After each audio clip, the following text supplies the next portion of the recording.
আজকে বাবা উড়ে এসে জুড়ে বসলেন, ছেলেকে আনলেন, মনে করলেন এদেশে সব হয়ে যাবে, হবে না। আর ভুল করবেন না। এবার যদি ভুল করেন, কবিরার বেশি দূরে নয়, জায়গা জমিগুলিও দখল করে নিয়ে যাবে না। বিচার দিবেন কার কাছে? উপজেলা চেয়ারম্যানের কাছে। বিচার দিবেন আইনবির কাছে। লোকে কি এলাকার নেই, এগুলো তো হেটারা বিচার পাবেন। এখন এই বিচারের নামে অবিচার চলছে, সুতরাং আপনারা সাবধান হয়ে যান। ইজ্জত নিয়ে থাকা যাবে না। আর দুই একটা স্যাংরা যা লাভালাভি করে তাদের জন্য শেয়ার তাহলে চলে যাবে। লজ্জা লাগে না? যার জন্য হাঁটেন, রাজনীতিতে সকলের টার্গেট থাকে, সমাজ সেবা দেবো, একটি জায়গায় দেবো। আপনাদের একটা উত্তর দিল তো আজকে আমরা হয়তো কথা বলতাম না। কি অধিকারে আপনারা যারা 5 কয়েকটা আছেন, লজ্জা লাগে না কথা বলতে?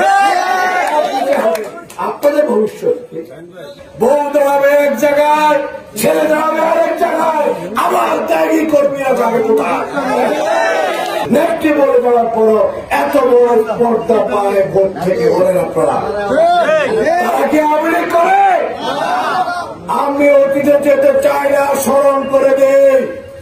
আপনারা তারা 70 সালে নৌকার বিরুদ্ধে ভোট করে যে নির্বাচন ছিল স্বাধীনতার ম্যান্ডেট, সেই নৌকার বিরুদ্ধে ভোট করে বহিষ্কৃত হয়েছিলেন।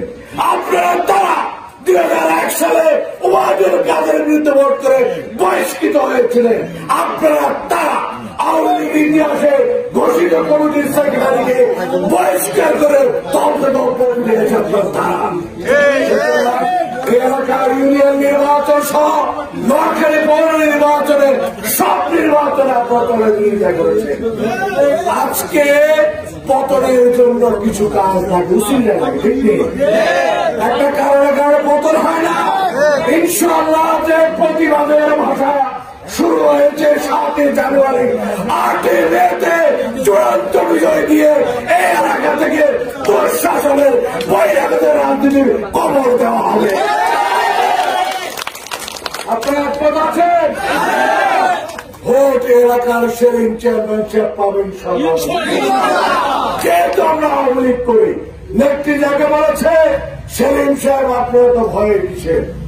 যারা আওয়ামী লীগ কমিটি বলেছে আপনি, আল্লাহ আপনাকে যতদিন হয় রাখবে, আপনি ততদিন নোয়াখালী জেলা আওয়ামী লীগের সভাপতি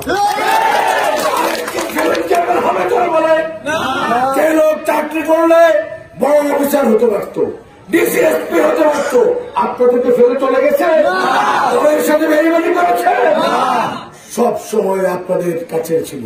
আজকে আমি আর কথা না বাড়িয়ে নেতৃবৃন্দ যাওয়া অনেক রাত হয়ে গেছে, আপনাদের কাছে সবিনয় একটা অনুরোধ করি, ভোট আমাকে দিয়েছেন বা দেন নাই, আমি আপনাদের সন্তান চাই, আমি একটা ভোট চাই আপনাদের কাছে। ভোট দিবে?